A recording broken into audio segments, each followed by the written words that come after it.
Olá, meu amigo, minha amiga, tudo bem?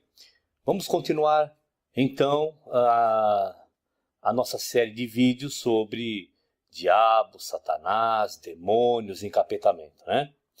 No vídeo anterior, nós paramos sobre o título de Satanás e Trevas.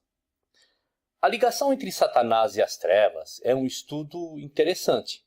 Este estudo agora pode ser afirmado que um bom ponto de partida está lá em Atos capítulo 26.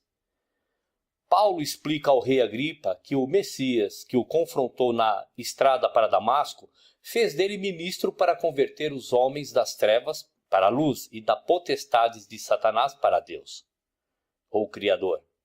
Paulo refere-se a esta missão nas suas cartas aos Colossenses e Efésios.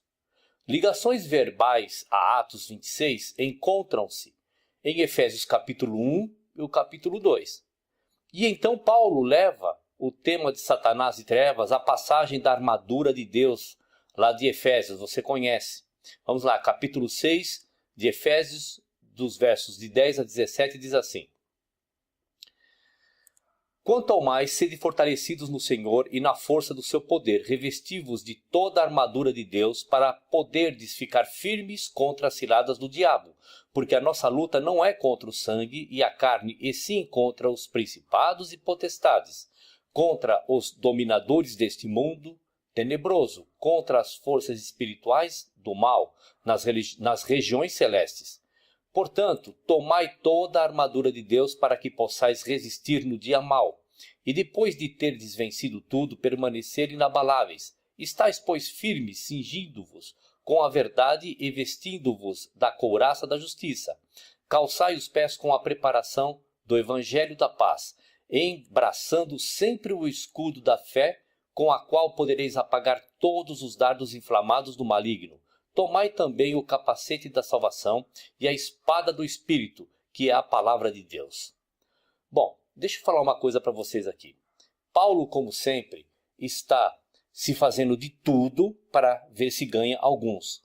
Vocês se lembram, Paulo quando esteve lá em Atenas, né, na Grécia, com aqueles pensadores andando por lá, vendo um monte de templo para diversos tipos de deuses. E ele vê de repente lá um monumento erguido ao Deus desconhecido. E ele diz assim, tá vendo esse monumento ao Deus desconhecido de vocês? É a este Deus que eu sigo. É óbvio que ele não segue aquele Deus daquele monumento. Ele só estava usando a cultura deles para poder penetrar na mente deles, para poder passar uma passagem.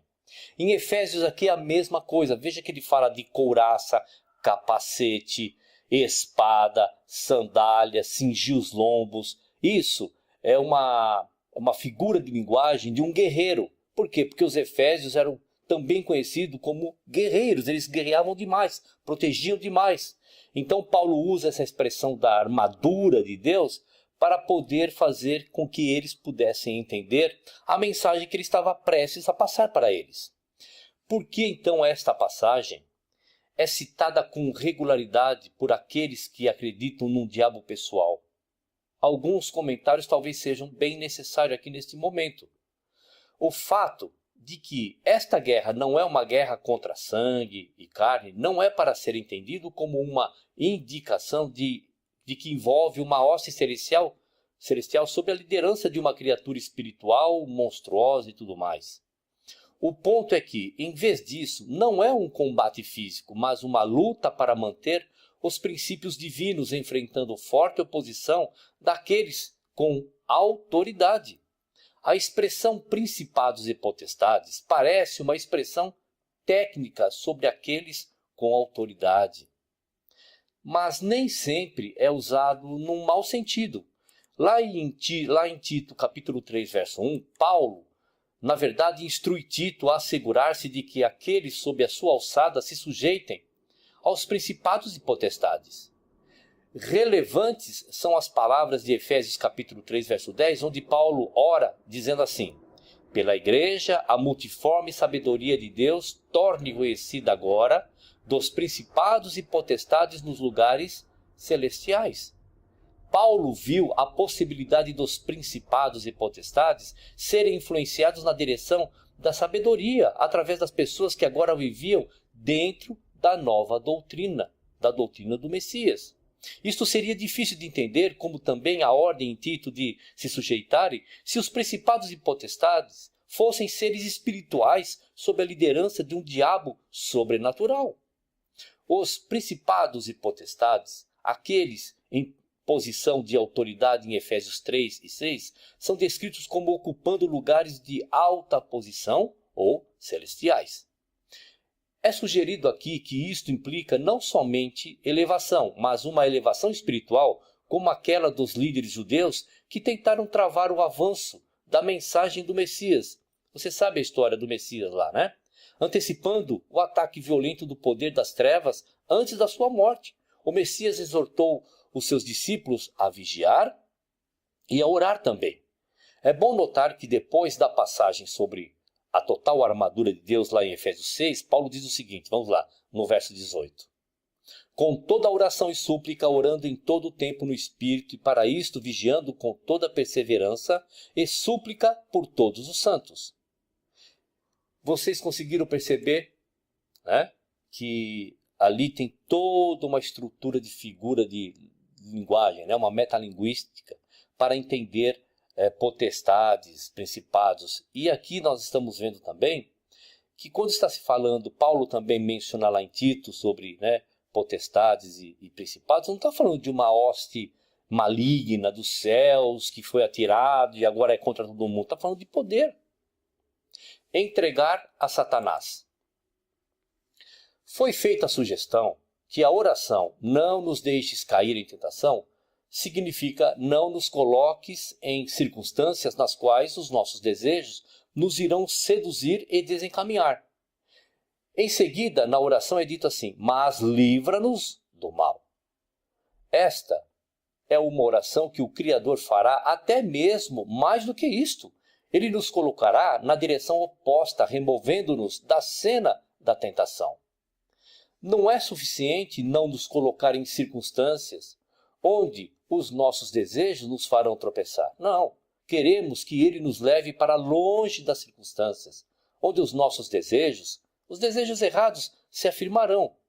Uma tradução do grego seria assim, livra-nos do mal. A palavra mal aqui é um adjetivo, pode ser uma oração para livrar do mau ato ou do maligno.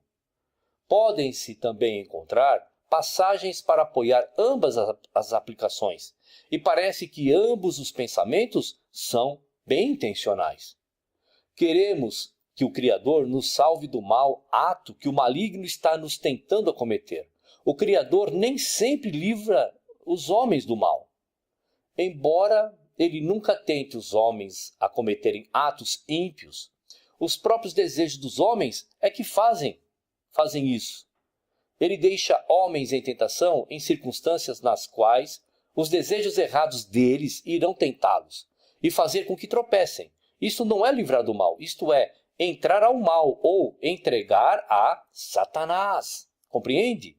Duas passagens, ambas lidando com o tratamento de transgressores na comunidade dos que aceitaram a mensagem, são muito importantes aqui. Vamos lá, 1 Coríntios capítulo 5, dos versos 3 a 5, diz assim. Eu, na verdade, ainda que ausente em pessoa, mas presente em espírito, já sentenciei, como se estivesse presente, que o autor da tal infâmia seja, em nome de Jesus, reunidos vós e o meu espírito com o poder de Jesus nosso Senhor, entregue a Satanás para a destruição da carne, a fim de que o espírito seja salvo no dia do Senhor. 1 Timóteo capítulo 1, verso 19 e 20. Vamos lá. Mantendo fé e boa consciência, porquanto alguns, tendo rejeitado a boa consciência, vieram a naufragar na fé, e dentre esses se encontram Emineu e Alexandre, os quais entreguei a Satanás, para serem castigados, a fim de não mais blasfemarem. Alguns afirmam que vem na expressão entregues a Satanás uma ligação à história de Jó, e isso nós já vimos, já lemos, estudamos. Nos Evangelhos e no Novo Testamento, entregar a Satanás significa entregar um homem às consequências dos seus desejos errados. Este tema é exposto em Romanos capítulo 1. Vamos lá, verso 24. Por isso Deus entregou tais homens à imundícia, pelas concupiscências do seu próprio coração, para desonrarem o seu corpo entre si. Verso 26. Por causa disso, os entregou Deus às paixões infames. O verso 28. E, por haverem desprezado o conhecimento de Deus, o próprio Deus os entregou a uma disposição mental reprovável para praticarem coisas inconvenientes. Bom, pense bem aqui, meu querido, minha querida, meu amigo, minha amiga, meu irmão, minha irmã. O Criador, ele nos entrega as nossas próprias paixões. O que significa quando nós temos o Criador nos entrega? Ele não se intromete. Ele não vai mexer na nossa escolha. O Criador, ele deixa os homens colherem as consequências dos seus próprios desejos errados. Porque o pecado parece atrativo, as pessoas são atraídas para ele. Elas recusam ser avisadas contra os seus frutos amargos, por isso têm que aprender pela via mais dolorosa. Algumas vezes, entregar é irrevogável, e o seu fim terrível é um aviso para outros que são tentados. Às vezes, é um tipo de tratamento que chocará o discípulo instável e o fará tomar um novo sentido de responsabilidade. E claro, né? O dragão. O reino de Satanás não conhece limites. Onde quer que haja seres humanos afetados pelo mal, pelo pecado, Satanás reina. Existe verdade de muitas denominações de que todos os governos humanos são do diabo. Todo mundo fala isso, todas as denominações. O erro deles é falhar em descobrir quem é o diabo. Por isso pergunto, por que a existência de um diabo pessoal deveria importar tanto para esta gente? Por quê? Foi sugerido, sem cinismo e com sinceridade, que eles elevam o diabo quase a um nível de salvador. Eles aliviam-os do grande fardo da culpa que de outra forma teriam que carregar. O que eu quero dizer aqui é assim, preste bem atenção, veja bem. Quando as denominações ensinam seus membros dizendo que todos esses males que acontecem neste mundo, a culpa é de Satanás, porque Satanás é que faz isso, é Satanás que faz aquilo, é Satanás que promove todas essas coisas, está aliviando o peso da culpa das pessoas. Você está entendendo? Mas quem é que disse: trazei os seus fardos que eu vos aliviarei? Foi Satanás ou foi o Messias? Compreende o quanto eles estão errados? O peso da responsabilidade é de cada um de nós. Nós temos que sentir realmente esse peso para podermos nos livrar dele. Aonde? Colocando no nosso Messias. Se eles perderem, se as denominações perderem o seu diabo, né, aquele que carrega todos os problemas, porque a culpa é tudo dele, então um grande fardo do pecado virá sobre as suas costas, pelo qual não podem escapar da culpa. Está entendendo? Ao passo que o diabo da Bíblia é representado como um opressor. O diabo dessas denominações é um que alivia os homens de uma responsabilidade opressiva, virtualmente tomando o lugar novamente do nosso Messias, que disse lá em Mateus capítulo 11, verso 28, vinde a mim todos os que estáis cansados e sobrecarregados, e eu vos aliviarei. E do qual também Pedro falou o seguinte lá em Atos capítulo 10, verso 38. Andou por toda parte fazendo bem e curando a todos os oprimidos do diabo. Compreende? Rebelião política. Então, voltando ao nosso tema, embora todos os governos humanos sejam do diabo, alguns são mais diabólicos do que outros. A natureza humana é basicamente desobediente, mas a rebelião humana torna-se evidente e relevante quando é realçada pelas coisas do Criador, claro. No livro de Apocalipse, a nossa atenção é dirigida para um governo humano, operando no mesmo ambiente que o povo do Criador. Inevitavelmente, ali há hostilidade. O governo humano é chamado de o dragão, a antiga serpente, que é o diabo, Satanás. Conhece essa passagem? O uso da palavra dragão provê uma dica útil aqui. Os outros nomes, antiga serpente, que é o diabo e Satanás, convém uma impressão da magnitude e universalidade desse símbolo de desejos contrários ao nosso Criador. Eles quase que nos convidam a ver este monstro como um símbolo do pecado em todas as suas manifestações.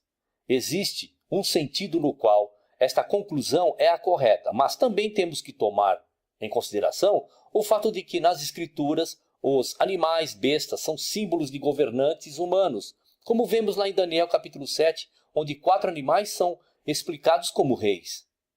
O homem foi eleito para ter domínio, no final de contas, sobre os animais do campo e no mesmo capítulo, como filho do homem, um herdeiro da herança humana, toma possessão do reino que até esse ponto tinha sido controlado pelos animais, bestas, que são os reis, os governantes. Aqui não nos vamos preocupar demasiado com o problema da identidade do poder político militante de Apocalipse, não é isso. É suficiente dizer que as 7 cabeças do dragão representam diferentes fases de governo e são para ser vitais como uma série de consequências. O dragão não é um monstro de 7 cabeças em nenhum momento de tempo. Só vemos as 7 cabeças juntas quando vemos este poder do pecado de uma maneira panorâmica. Em termos gerais, vemos aqui um símbolo do pecado politicamente organizado num contexto espiritual. Um poder que se opõe aos ensinos do nosso Criador. Primeiro, a gente vê no seu todo, em toda a sua manifestação. Depois, quando chegamos à ação lá de Apocalipse 12, temos que determinar com exatidão o tempo de tudo isso, dessa ação. Os movimentos do poder dragão no drama do Apocalipse são descritos no capítulo 12 e no capítulo 20. O dragão, ao ser preso por 1000 anos, é uma boa maneira de representar simbolicamente a restrição de atividades políticas de todos os povos do mundo. O período de 1000 anos, quer seja tomada literalmente ou não, corresponde apropriadamente aos 1000 anos em que os abençoados, que tiveram parte na primeira ressurreição, viverão e reinarão com o Messias. No final dos 1000 anos, o poder ímpio será permitido, afirma-se por um curto espaço de tempo. Sim, inevitavelmente a natureza humana revela sua impiedade de grande potência. Dá-se uma rebelião, guerra e extinção no Lago de Fogo. O Lago de Fogo, também descrito como a segunda morte, simboliza a destruição final e absoluta de todos os desejos humanos rebeldes. O Criador será tudo e em todos. Conseguiu compreender? Eu tenho um vídeo lá no meu canal que eu não gosto muito de falar do Apocalipse, porque o Apocalipse é um livro de símbolos, de códigos, um livro para o fim, né? Que se a gente for levar na literalidade que dragão, Satanás, diabo é um ser existente, é literalmente isso, então também tem que acreditar que vai existir uma mulher sentada num dragão. Né? Uma mulher com o sol na cabeça, as estrelas na cabeça, a lua nos pés ou algo do gênero. Tá bom, meu amigo? Vamos lá. O acusador. Bom, tema para o nosso próximo vídeo. Tá bom? Vai lá no nosso canal, dá um pulo, dá um like legal lá, dá um joinha, compartilha, pede para as pessoas se inscreverem. Tá bom? Um grande abraço e até o próximo vídeo.